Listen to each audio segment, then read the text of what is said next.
Кейде біз біреуді досымыз деп ойлаймыз, бірақ уақыт келе оның сөзі, көзқарасы, мінезі өзгере бастайды.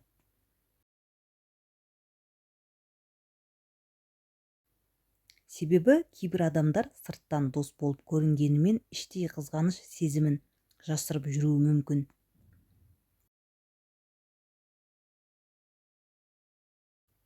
Қызғаныш адам бойындағы ең қауіпті сезімдердің бірі. Ол достықты да, туыстықты да бұзуы мүмкін.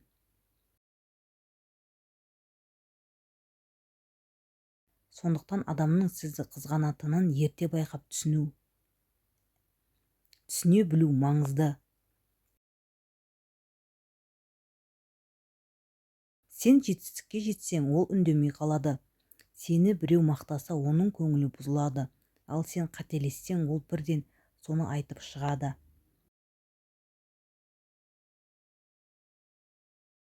Неге бұлай болады? Себебі кейбір адамдар сені жақтырмайтындықтан емес, сені қызғанатындықтан осылай жасайды.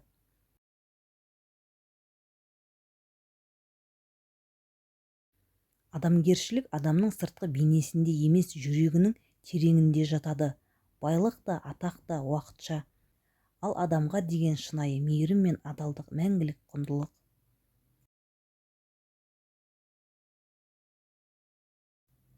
Адамгершілік бар жерде сенім бар, ал сенім бар жерде береке бар.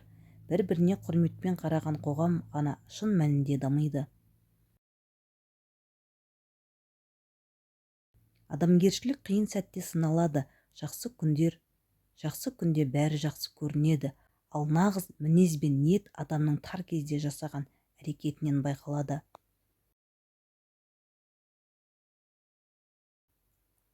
Жақсылық жасау үшін бай болу міндетті емес. Кейде жылы сөздің өзі адамға үміт сыйлап, өмірін өзгертуі мүмкін. Бұл адамгершіліктің ең қарапайым әрі ең құнды көрінісі.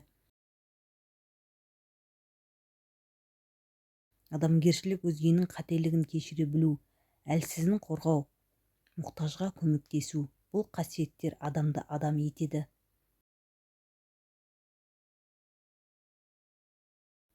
Ақылды болу жеткіліксіз, ең бастысы адам болу. Өйткені білімсіз адамнан қауіп аз, ал адамгершіліксіз адамнан қауіп көп.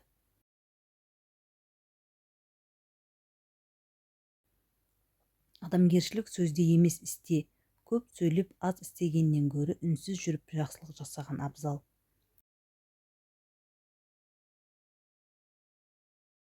Өмірде із қалдырғың келсе, байлықпен емес, адамгершілікпен қалдыр.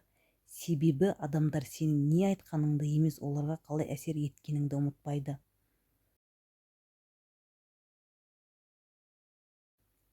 Адамгершілігі жоғары адам ешқашан өзгеге зиян келтіруді ойламайды.